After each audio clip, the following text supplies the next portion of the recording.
Alors, est-ce que vous voyez bien le diaporama ou pas? Oui. Oui, c'est très bien. Oui. C'est bon? Parfait. Donc, je me présente. Donc, je suis le docteur Amélie Dombal. Je travaille au CRCDC, donc Centre régional de coordination de dépistage des cancers. On est maintenant une association régionale depuis 2019, mais en fait, le CRCDC est issu de la fusion de plusieurs antennes, dont l'ADEC 29, qui était donc une association départementale. Et on a donc en charge la coordination des programmes de dépistage organisés des cancers du côlon, du sein et du col de l'utérus. Voilà. Donc, je vais vous faire une présentation sur ce dépistage du cancer du côlon et du rectum. Alors, j'ai essayé de faire je sais que vous êtes de formation initiale tous et toutes différentes, donc j'ai essayé de faire assez large. Mais s'il y a des choses qui ne sont pas claires, surtout, il ne faudra pas hésiter à m'interrompre pour me demander. Donc, on va commencer par juste un point très très général sur où se situe ce cancer colorectal. Donc, c'est une tumeur maligne qui se développe à partir de la muqueuse du côlon. Dans 2/3 des cas, donc c'est le côlon qui est concerné. Et puis, 1/3 des cas, c'est le cancer du rectum. Le cancer de l'anus, c'est un cancer avec une physiopathologie différente, donc on n'en parlera pas là aujourd'hui. Alors, quelle est sa fréquence? Donc, il faut savoir que c'est un problème de santé publique à l'échelle mondiale, avec 1 926 425 nouveaux cas de cancer du côlon rectum par an. Et ce cancer est responsable de plus de 900 000 décès par an. Ce qu'on voit aussi, donc, c'est le 3e cancer le plus fréquent en termes de nombre de nouveaux cas, donc d'incidence dans le monde, après le cancer du sein et après le cancer de la prostate. Et quand on regarde donc les cartes des pays touchés, donc plus c'est foncé, plus le nombre de nouveaux cas de cancer du côlon rectum est important, plus c'est clair, moins il y en a. On voit qu'il y a clairement un gradient nord-sud avec les pays occidentaux qui sont beaucoup plus touchés par ce cancer du côlon et du rectum. L'Australie également touchée. Mais il y a un net gradient nord-sud et ça, c'est probablement lié à notre mode de vie, puisqu'on verra que le cancer du côlon est lié à la génétique, mais pas que, et que notre mode de vie, notre environnement joue un rôle majeur dans l'origine de ce cancer. Hop. Donc, en France, c'est le 3e cancer le plus fréquent chez les hommes, et puis le 2e cancer le plus fréquent chez les femmes. Et on avait 47 580 nouveaux cas de cancer du côlon du rectum en 2023. Donc ça, c'est les chiffres qui sont publiés par l'INCa tous les ans dans le panorama des cancers. Donc on considère que c'est un cancer très fréquent puisque une personne sur 20 à 30, selon les études, aura un cancer du côlon rectum au cours de sa vie. C'est également donc une cause de décès fréquente puisque ce cancer du côlon est responsable de 17 000 décès en France. Donc ça, c'est les données de 2021. Mais comme on le verra, le risque de décès est essentiellement lié et le pronostic est essentiellement lié à la date de découverte du cancer. Et plus on va le diagnostiquer à un stade précoce, meilleur sera le taux de survie. Donc, on a vu que dans le monde, il y avait une situation épidémiologique inégale, avec clairement un gradient nord-sud, mais en France également, on constate que dans le nord de la France, que ce soit chez l'homme ou chez la femme, et surtout, particulièrement chez l'homme, on a beaucoup plus de cancer du côlon rectum, donc en Bretagne et puis dans le nord de la France. Et on retrouve également, les cartes du haut, c'est le nombre de nouveaux cas, les cartes du bas, c'est la mortalité liée à ce cancer du côlon rectum. On voit que la mortalité est clairement plus importante du fait du nombre de cancers aussi dans le nord de la France et puis sur la Bretagne, particulièrement chez l'homme.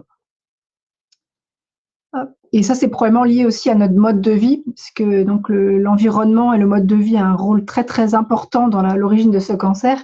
Et dans plus de 50% des cas de cancer du côlon et du rectum chez l'homme, c'est le mode de vie, donc notre alimentation, la consommation de toxiques qui sont impliqués dans ce cancer.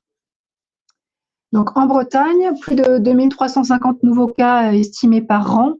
Donc là aussi, c'est le 2e cancer le plus fréquent chez la femme après le sein. Et puis c'est le 3e cancer le plus fréquent chez l'homme après le cancer de la prostate et le cancer du poumon.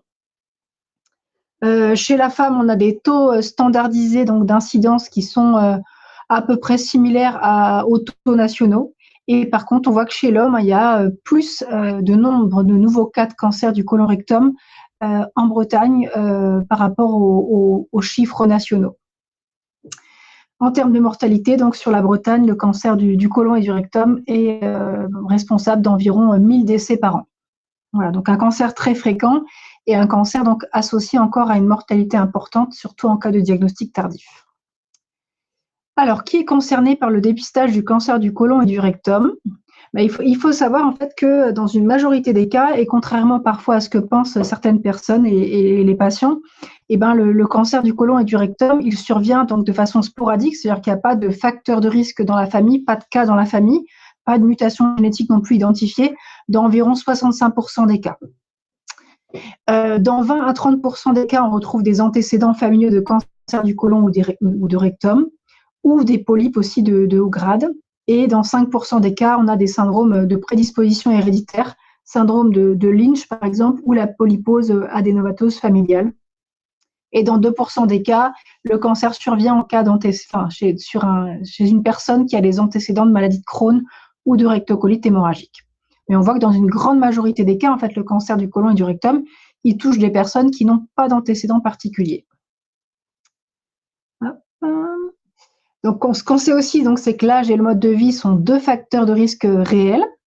Donc, sur la courbe qu'on voit à gauche de l'écran, donc c'était le nombre de nouveaux cas et le nombre de décès par cancer du côlon rectum en fonction de l'âge. Et on voit que clairement, à partir de 50 ans, il y a une grosse augmentation du nombre de nouveaux cas de cancer. Et on considère que 95% environ des cancers du côlon et du rectum sont découverts après l'âge de 50 ans, avec un âge médian au diagnostic de 71 ans chez l'homme et 72 ans chez la femme. On sait aussi que près de la moitié des cancers du côlon rectum, et particulièrement chez l'homme, et c'est peut-être pour ça aussi qu'on a une incidence plus élevée chez l'homme par rapport au taux national en Bretagne, sont attribués à notre mode de vie et à notre environnement en général, avec l'alimentation qui joue un rôle majeur dans le risque de développer ce cancer. Voilà. L'alcool, en deuxième facteur de risque identifié, suivi du surpoids et de l'obésité, et suivi du tabac.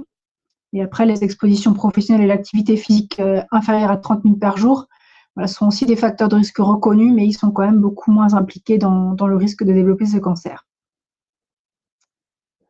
Alors, l'alimentation, Hippocrate disait que ton aliment soit ta meilleure médecine. Et effectivement, on sait qu'environ 38 000 nouveaux cas de cancer, tout cancer confondu, peuvent être évités tous les ans avec une alimentation saine.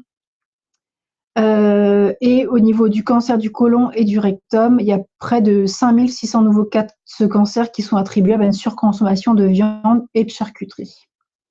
Les recommandations actuelles en prévention de ce cancer du côlon et du rectum, c'est d'éviter l'alimentation transformée, l'alimentation industrielle, faire plus de cuisine maison et d'avoir une alimentation plus riche en fibres, donc céréales complètes, légumes secs, fruits et légumes, et de limiter la consommation de viande rouge et de charcuterie. Concernant l'alcool, donc l'alcool est un cancérogène certain qui a un rôle potentiel dans le risque de tous les cancers, et il est responsable de 28 000 nouveaux cas de cancer par an, dont près de 6 650 cas de cas de cancer du côlon et du rectum. Donc les recommandations actuelles, même si toute consommation d'alcool ouvert augmente le risque de cancer, les recommandations actuelles en termes de santé publique, c'est pas d'alcool tous les jours, pas plus de 2 verres standards par jour et pas plus de 10 verres par semaine. Voilà. En pratique, plus on réduit, mieux c'est pour notre santé. Après le surpoids, l'absence d'activité physique, ça c'est aussi des facteurs de risque reconnus de risque de ce cancer. Après, près de 19 nouveaux cas de cancer attribués à une surcharge pondérale, et avec 4500 nouveaux cas de cancer du côlon et du rectum par an, et 3000 nouveaux cas de cancer évitables grâce à une activité physique régulière, et principalement donc les cancers qui sont en lien avec cette activité physique régulière insuffisante, c'est le cancer du côlon, du rectum, le cancer du sein et le cancer de l'endomètre. Donc les recommandations, c'est de pratiquer théoriquement au moins 30 minutes d'activité physique dynamique tous les jours, Voilà, éviter au maximum d'être sédentaire, sachant que toute activité, que ce soit le ménage, le jardinage, tout ça, c'est considéré comme de l'activité physique, même si c'est pas très intense. En tout cas, voilà, la personne est quand même en mouvement et ça a un impact en tout cas bénéfique sur la santé. Le tabac, donc premier facteur de risque évitable de cancer, et on sait que c'est le 5e facteur de risque du cancer colorectal. Voilà. Et il y a un effet synergique avec l'alcool, donc le fait de fumer et de boire augmente encore plus fortement le risque de développer un cancer. Et là, les recommandations sont claires, vraiment l'arrêt définitif et total le plus tôt possible, ce qui n'est pas toujours simple. Alors, comment évolue et comment se manifeste ce cancer du côlon et du rectum? Donc, l'histoire naturelle de ce cancer est maintenant bien connue et on sait que plus de 80% de ces cancers du côlon et du rectum se développent à partir d'adénomes coliques ou appelés également polypes. Donc, c'est des tumeurs bénignes en fait du côlon. Donc là, on voit sur la figure que le polype ou adénome va évoluer progressivement. Donc, à partir d'une muqueuse colorectale normale, se développe un adénome qui va grossir, qui va se transformer. Et on va passer souvent un adénome dit dysplasie de bas grade à un haut grade. En fait, ces caractéristiques anatomopathologiques vont se modifier et le risque, c'est que ça évolue vers un cancer du côlon ou du rectum. Ce qu'on sait, c'est que ce processus, le plus souvent, il est long. Au niveau du cancer du côlon, c'est rarement des cancers très agressifs. C'est que le polype, il évolue sur plusieurs années, sur environ 10 ans. Voilà, d'où l'idée aussi de pouvoir dépister ce cancer, puisqu'on va pouvoir justement proposer des tests de dépistage régulièrement, tous les 2 ans, pour essayer de dépister ce polype ou ce cancer. On voit que pour 1000 adénomes qui se constituent, il y a environ à la fin un cancer colorectal. Donc une majorité des adénomes n'évoluent pas forcément vers le cancer, mais certains peuvent se transformer et évoluer vers le cancer colorectal. Alors, ce qu'on sait aussi, c'est que la survie liée à ce cancer est nettement corrélée au stade où on le diagnostique. Si jamais donc le cancer est diagnostiqué à un stade local, donc ça veut dire qu'il est vraiment localisé au niveau du côlon, il s'est pas infiltré au niveau de la muqueuse, il n'a pas diffusé aux ganglions ou aux autres organes. On sait que la survie relative à 5 ans, elle est de 90%. Donc 9 cancers sur 10 guérissent en cas de diagnostic précoce. Quand le diagnostic est fait au stade régional, ça veut dire que du coup, il y a déjà des atteintes ganglionnaires en périphérie de ce cancer. Là, la survie relative à 5 ans descend à environ 72%. Et quand il est métastasé, c'est-à-dire que quand le cancer a diffusé donc aux autres organes, donc que ce soit le poumon par exemple, le foie, là, la survie relative à 5 ans est de 14%. Donc voilà. Donc vraiment une chance en tout cas de guérison qui est vraiment corrélée au stade où on repère le cancer.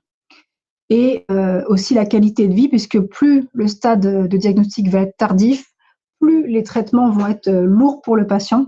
Donc au départ, c'est la chirurgie. Et maintenant, grâce au progrès de l'endoscopie, on peut même parfois enlever directement le cancer lors de la coloscopie. Mais si jamais il y a une extension du coup aux ganglions ou aux autres organes, là, ça va être de la chimiothérapie, de la radiothérapie qui sont beaucoup plus difficiles à tolérer pour les patients. Et malgré ça, malgré tout ce qu'on sait, c'est qu'il y a en pratique moins de 50% des cas de cancer du côlon et du rectum qui sont découverts à un stade précoce. Voilà. Donc là, c'est en fonction du sexe, donc les stades où les lésions sont détectées. Il y a un peu plus de 20% des cancers qui sont diagnostiqués au stade régional, donc avec une atteinte ganglionnaire, et 34% des cancers qui sont diagnostiqués à un stade avancé, donc avec des métastases. Et les signes d'alerte de ce cancer donc, sont bien trop tardifs, c'est-à-dire que quand il y a déjà des symptômes chez la personne, c'est que souvent le cancer, malheureusement, il est déjà un peu évolué. Donc les signes d'alerte qui peuvent donc conduire à faire des examens pour rechercher ce cancer colorectal, c'est la présence de sang dans les selles, des troubles du transit intestinal d'apparition récente, avec diarrhée ou constipation inhabituelle, ou une alternance de ces états. Mais en fait, ça va être vraiment une différence par rapport à d'habitude et une différence qui va s'installer dans le temps. des douleurs abdominales inexpliquées et d'apparition récente, un amaigrissement inexpliqué ou une anémie inexpliquée. Après, le fait d'avoir ces symptômes ne sont pas forcément systématiquement liés, bien sûr, au cancer du côlon et du rectum, mais en tout cas, ça doit indiquer de consulter, de faire des examens complémentaires pour essayer de comprendre ces symptômes, et ça peut, dans certains cas, être à l'origine du diagnostic de cancer du côlon. Le diagnostic, donc, il doit être le plus précoce possible, bien sûr, avant l'apparition des premiers symptômes, pour augmenter les chances de guérison. Et donc, le grand message, c'est que le cancer du côlon et du rectum doit être dépisté chez des personnes qui n'ont aucun symptôme.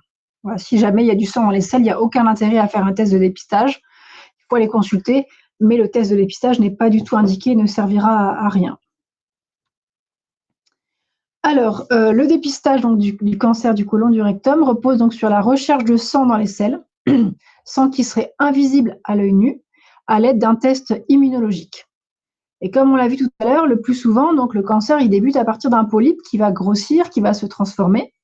Et en fait, plus le polype va être important, plus il va se transformer, plus il a des risques de saigner. Donc au départ, les premiers tests que la personne réalise peuvent être parfois négatifs, puisque le polype peut être de toute petite taille. Voilà. Mais le fait de le répéter, du coup, ce test, parce qu'on va le répéter tous les 2 ans, on va avoir plus de chances de retrouver un saignement s'il y a un polype, puisque le polype va se transformer et va avoir de plus en plus de saignements fréquents. Le test qui est maintenant utilisé, donc c'est un test immunologique. C'est un test performant qui est sensible et spécifique de l'hémoglobine hubaine. Donc avant, des fois, avec d'autres tests, on disait de pas, par exemple, de manger de boudin noir, voilà, qui pouvait fausser le test. Là, pour le coup, ce test-là est vraiment spécifique de l'hémoglobine de l'homme. Il est fiable et validé. Il est simple à réaliser sur un seul prélèvement. Voilà, parce qu'avant, le test qui était utilisé avant, c'était sur 3 jours, 3 prélèvements différents. Donc, c'était beaucoup plus laborieux à faire. Et il est gratuit. Si jamais ce test est positif, donc ça signifie qu'il y a du sang dans les selles. Et l'examen indiqué par la suite, c'est la coloscopie. Alors, comment ça fonctionne, ce dépistage organisé ? Donc, juste un petit rappel sur ce qu'est la prévention et le dépistage. Donc, le dépistage, c'est faire la distinction entre les personnes qui sont apparemment en bonne santé, mais qui sont probablement atteintes d'une maladie donnée, et celles qui en sont probablement exemptes. Donc, l'idée, c'est d'aller repérer une maladie avant que les symptômes soient visibles.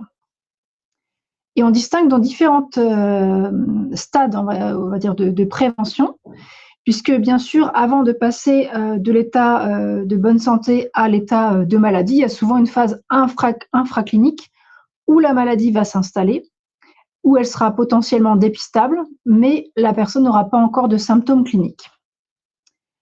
On peut agir donc en amont, bien sûr, et ça c'est l'idéal, d'agir en amont de l'apparition de la maladie en supprimant les facteurs de risque. C'est ce qu'on appelle la prévention primaire. Donc, arrêt alcool, tabac, modification de l'alimentation et du mode de vie.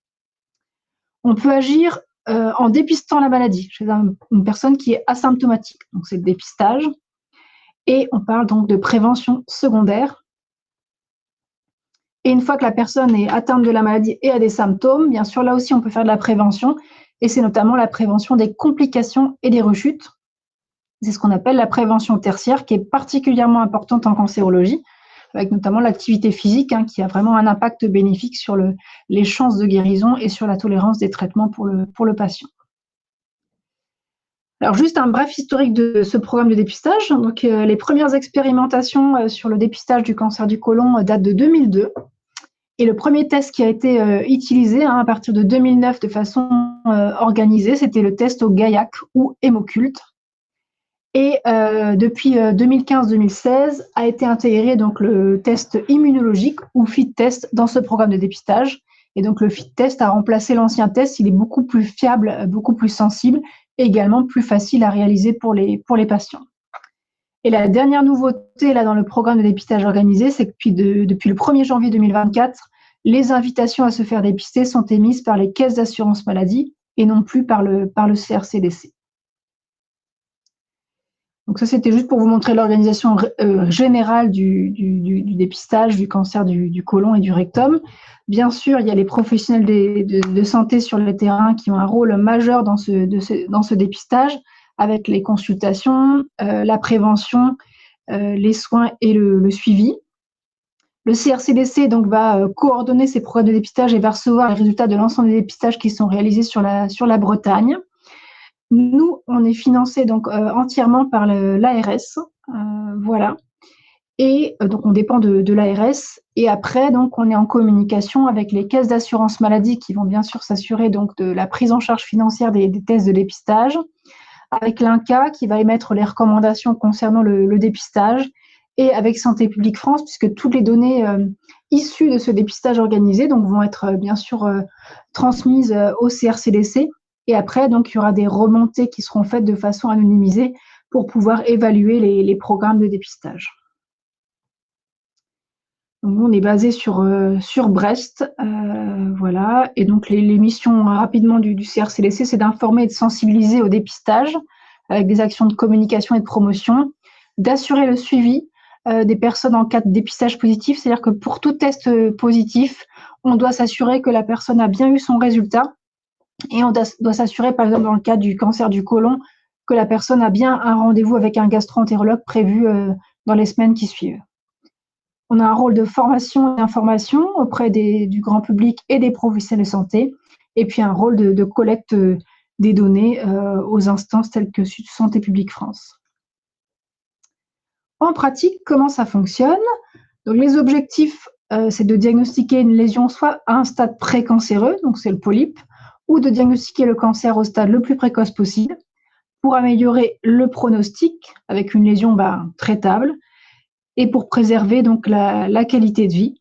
Et donc, bien sûr, on espère aussi un impact en termes de santé publique avec une diminution de la mortalité liée à ce cancer. Et des coûts aussi de soins de prise en charge. Donc, on va distinguer donc, en fonction des risques et des antécédents de la personne, 3 niveaux de risque. Donc, on a dit tout à l'heure que dans une grande majorité des cas, finalement, le cancer il survenait chez une personne qui n'avait aucun antécédent. Donc, ça, c'est le risque moyen. Donc, dans ce cas-là de risque moyen, donc, la population générale, hommes et femmes entre 50 et 74 ans, qui ne présentent aucun symptôme et qui n'ont ni antécédent personnel ou familial de cancer ou de polype, vont être éligibles donc, au dépistage organisé par le FIT test, donc, qui consiste à rechercher du sang dans les selles tous les 2 ans. Donc là, c'est le dépistage organisé proprement dit. Et après, pour les autres personnes qui ont un risque élevé ou très élevé, là, il va y avoir une prise en charge avec ce qu'on appelle un dépistage individuel, mais ça ne se fera pas par le dépistage FIT test, mais ça se fera par des consultations chez un gastro-entérologue avec un suivi par coloscopie. Il y a eu des petites nouveautés concernant notamment les risques élevés. Il peut être décidé maintenant, si jamais la personne a eu ses premières coloscopies qui étaient normales, que le gastro-entérologue évalue son risque de développer un cancer et le réadresse secondairement dans le programme de dépistage organisé. Là, c'est vraiment une décision du gastro-entérologue. C'est la diapo suivante, je crois. Hop. Si ça passe. Non. Ça ne veut plus passer. Voilà, c'est bon. Donc là, c'est une nouvelle recommandation donc pour le suivi après polypectomie. Là aussi, ça s'est allégé. C'est-à-dire qu'une personne qui a eu un polype, mais qui était de bas grade, au départ, elle va être suivie par coloscopie, mais en fonction des résultats de coloscopie qui sont réalisés par la suite, le gastro-entérologue peut aussi décider de réintroduire le patient dans un programme de dépistage avec des FIT tests. Voilà. Oups. Alors, en pratique, donc, les personnes donc, qui sont éligibles vont recevoir chez elles, théoriquement à domicile, via leur caisse d'assurance maladie. Je dis théoriquement parce qu'actuellement, il y a quand même quelques personnes qui sont éligibles et qui ne reçoivent pas d'invitation alors qu'elles devraient. Donc, elles sont censées, donc, en tout cas, recevoir une invitation par voie postale à leur domicile. Elles peuvent, avec cette invitation, retirer un test, soit chez leur pharmacien, soit chez leur médecin traitant, où il est possible aussi de commander en ligne un kit de dépistage si elles ont le numéro indiqué sur l'invitation. Elles réalisent leur test à la maison. Et puis, le test est envoyé par voie postale au laboratoire Cerba sur Paris pour analyse. Donc, tous les tests de dépistage en France sont centralisés et analysés sur Paris. Et ensuite, le labo transmet à la personne et au médecin traitant qui a été signalé le résultat du test. Donc ça, c'était les différentes façons, en tout cas, de se procurer d'un test. Donc la commande en ligne se fait sur le site monkit.dépistage-colorectal.fr. Donc première étape, retirer le kit, qui n'est pas toujours l'étape la plus simple, voilà, à la fois parce que ça peut être des fois compliqué, notamment pour la commande en ligne, et aussi parce que c'est un cap à passer pour certaines personnes d'aller chercher le test. Pour les pharmacies, donc il y a un site d'éligibilité qui avait été mis en place par le CRCDC Bretagne à partir de 2022. Et en fait, il était possible pour les pharmaciens de se connecter en se créant un compte pour savoir un petit peu où en était le patient concernant son dépistage, savoir s'il était exclu du programme de dépistage ou pas, savoir de quand datait son dernier test, pour pouvoir faciliter donc la distribution des tests. Donc ce test, ce site, pardon, il existe toujours. Après, c'est un petit peu plus, enfin, ça sera plus compliqué probablement dans les prochaines années, puisque maintenant, vu que ce sont les caisses d'assurance maladie qui envoient les invitations, avant, quand on envoyait une invitation et que la personne était exclue, elle nous répondait qu'elle était exclue en cochant sur le courrier, et elle nous renvoyait donc l'information par enveloppe T. Mais en pratique, maintenant, on n'a plus de réponse vu que c'est les caisses d'assurance maladie qui envoient les invitations. Donc, probablement que ce site d'éligibilité, il sera moins à jour qu'il n'était dans les années précédentes. Mais il me semble que l'assurance maladie a prévu aussi de créer elle-même un site d'éligibilité, donc probablement qu'il sera amené à remplacer le site du CRCDC. Le pharmacien, donc, il vérifie sur le site que la personne est bien éligible. Et puis, donc, il y a un petit questionnaire à remplir par la personne qui souhaite faire le test, savoir s'il y a des symptômes ou pas, savoir s'il y a des antécédents personnels ou familiaux, et savoir s'il y a eu une coloscopie ou un coloscanner récent. Voilà. Donc, c'est pour vérifier vraiment l'éligibilité, vérifier que le patient rentre bien dans le cas du dépistage.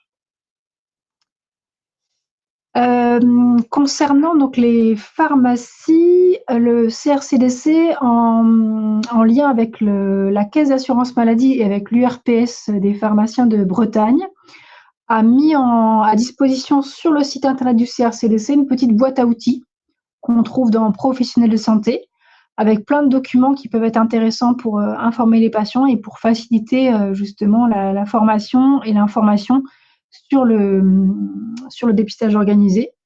Donc, c'est à destination des pharmacies, mais en pratique, c'est accessible à tous les documents. Donc, si jamais il y a des documents que vous voulez aller consulter, il ne faut pas hésiter. Voilà, c'est des documents qui sont issus des recommandations de l'INCa, et il y a les documents qui ont été faits spécifiquement aussi pour aider, en tout cas, à la distribution pratique des kits. Donc, le test de dépistage, il ressemble à ça. Donc, on reçoit donc une pochette bleue. Dans la pochette bleue, donc, on va avoir un premier volet avec le mode d'emploi qui est à lire attentivement par la personne qui réalise le test. Il y a ensuite une fiche d'identification à remplir en renseignant donc le médecin qui recevra donc les résultats du test. Il y a le test en lui-même, et après, il y a un dernier volet où il y a une enveloppe de protection pour le tube et une enveloppe T pour pouvoir renvoyer donc le test une fois qu'il est réalisé à Cerba sur Paris. Donc tout est pris en charge, il n'y a pas d'avance de frais à faire par la personne. Donc, ça, c'est une photo de la fiche d'identification qui est à remplir. Donc bien remplir attentivement cette fiche, puisque si jamais nous on reçoit un test positif et qu'on n'a pas par exemple de médecin identifié, c'est plus compliqué du coup pour s'assurer que le suivi est bien prévu par la suite. Donc ça, c'était pour montrer un petit peu le test de dépistage, voir à quoi ça ressemble. Donc c'est juste une petite tige striée. Donc il n'y a pas de brosse. Des fois, les patients disent bah, je ne comprends pas, c'est cassé le bout. Mais non, c'est juste que c'est une tige striée au bout. Et l'idée, c'est d'aller gratter la selle à plusieurs endroits pour avoir le maximum de chances d'avoir un peu de sang si jamais il y a du sang dans la selle. Et il faut aussi bien indiquer, bien sûr, son nom et la date de réalisation du test sur le tube. Donc le test, il est fiable, il est scientifiquement validé, sensible et spécifique. Il dépiste deux fois plus de polypes et de cancers que l'hémoculte. Il est gratuit et il est théoriquement simple à réaliser, même si en pratique, ce n'est pas toujours simple. Les petits conseils de réalisation, donc c'est qu'on ne fait pas de test en dehors des intervalles d'âge.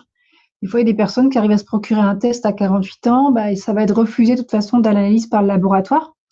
Il est possible de faire un test de recherche de sang dans les selles à cet âge-là, mais à ce moment-là, ça va être sur prescription médicale, sur ordonnance. Ça se fera du coup dans le laboratoire proche du lieu d'habitation de la personne.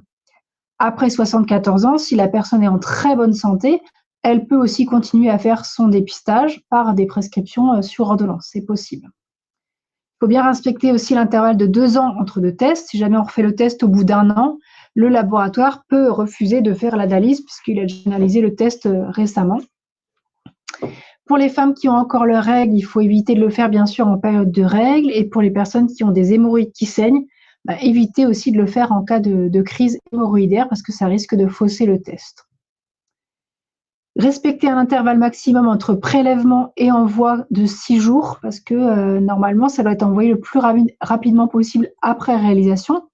Donc, on déconseille aux personnes de le faire juste avant le week-end, notamment si c'est un week-end prolongé, puisque si du coup l'enveloppe reste coincée à la poste, cet intervalle de 6 jours peut ne pas être respecté. Et si le laboratoire reçoit le test trop tard, il refuse de l'analyser. Donc plutôt à faire soit le dimanche soir et à poster le lundi ou le lundi, en tout cas plutôt en début de semaine. Et bien vérifier la date de péremption du test, parce que des fois, certains tests périment vite, certains lots. Et là aussi, si le test est périmé, il ne sera pas analysé. Ce qu'il faut savoir, donc, c'est que s'il n'est pas analysable, bien sûr, l'indication, c'est de refaire le test. Par contre, tout test positif doit être exploré. On ne fait pas de deuxième test pour vérifier qu'il était bien positif. Si le test est négatif, bien sûr, donc on fait un nouveau dépistage dans 2 ans en l'absence de symptômes entre-temps. Voilà. Et donc, on répète ce test en se disant que si jamais il y a un polype qui est présent dans le côlon de la personne, normalement, il va saigner de plus en plus fréquemment.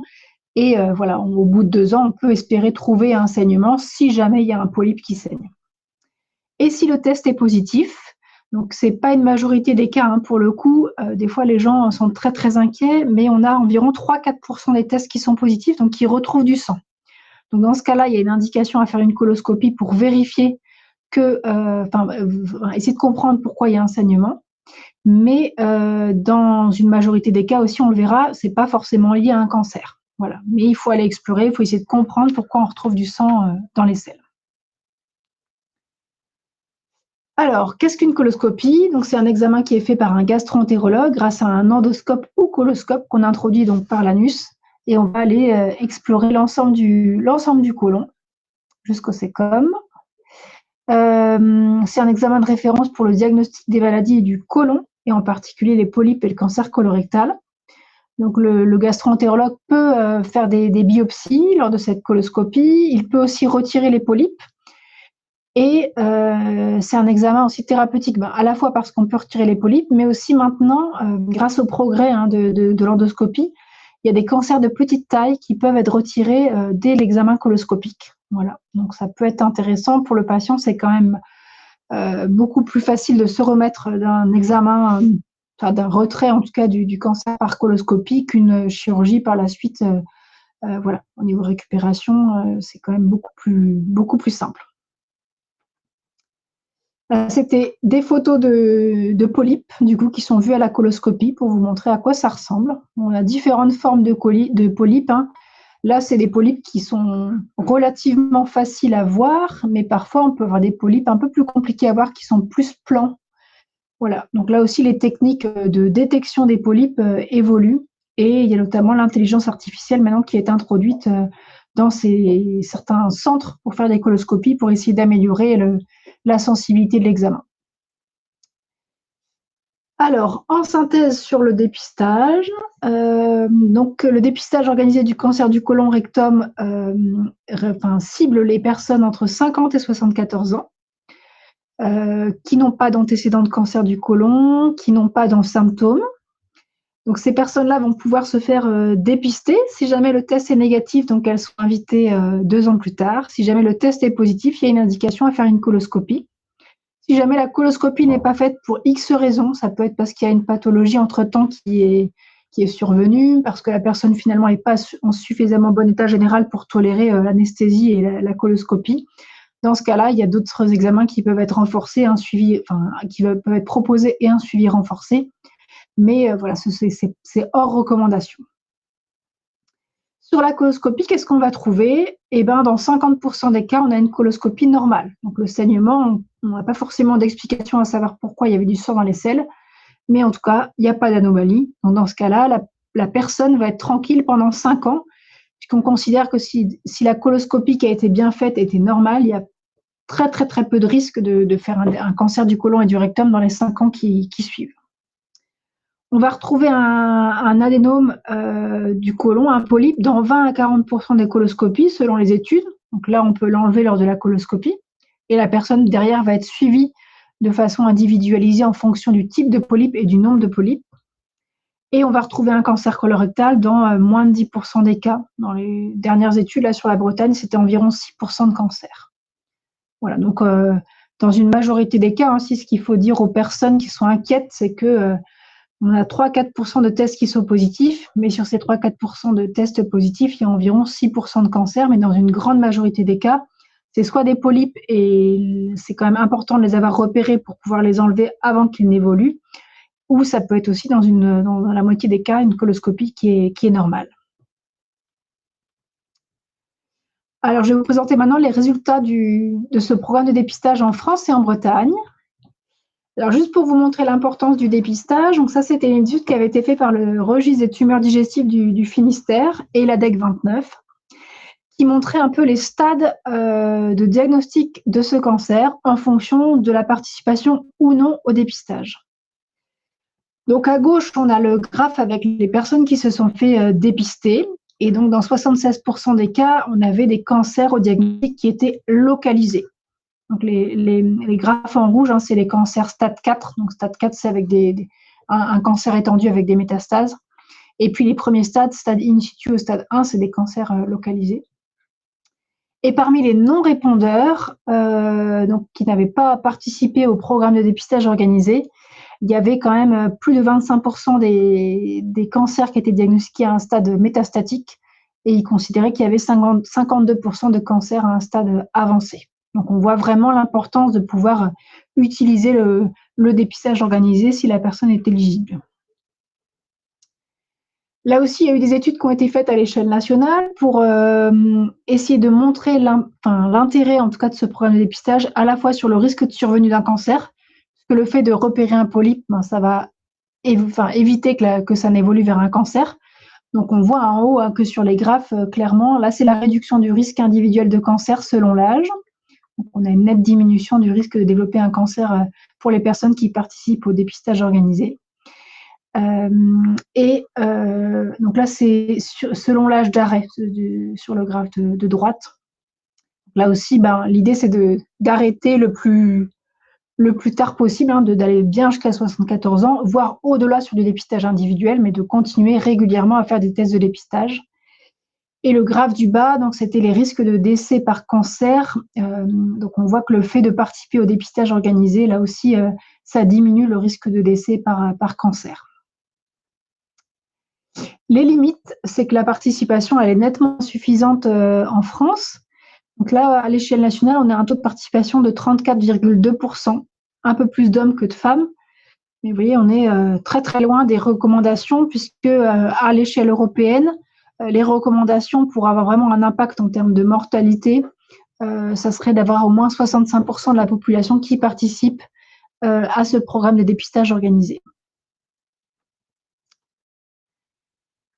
Là, c'était des modélisations pour essayer de voir le nombre de décès qui pourraient être évités par an en fonction du taux de participation. Donc là, on est à peu près, nous, à 30%, 34%. On est à 2600 décès par an évités. Voilà. Si on passait à 45% de participation, on serait à 4000 décès par an évités. Et si on passait à 65%, on serait à 6600 décès par an évités. Donc voilà, l'idée, c'est de pouvoir essayer d'augmenter ces taux de dépistage pour pouvoir améliorer le pronostic de ce cancer. Et là, c'était le nombre de cancers du côlon rectum évités en fonction des taux de participation. Donc là, actuellement, on évite avec le dépistage 2200 cancers du côlon par an. Et si on était à 65% de participation, on éviterait 5 700 cancers du côlon et du rectum par an. Donc en Bretagne, on a un taux de participation qui est un peu supérieur à la moyenne nationale, donc ça c'est plutôt bien. Là en 2022, 2021, 2022, on avait 40% de participation, alors qu'en France on était plutôt à 34% de participation. Après, on a vraiment des grandes différences de participation selon les territoires. Oui, en Ille-et-Vilaine, on a un très très bon, enfin une très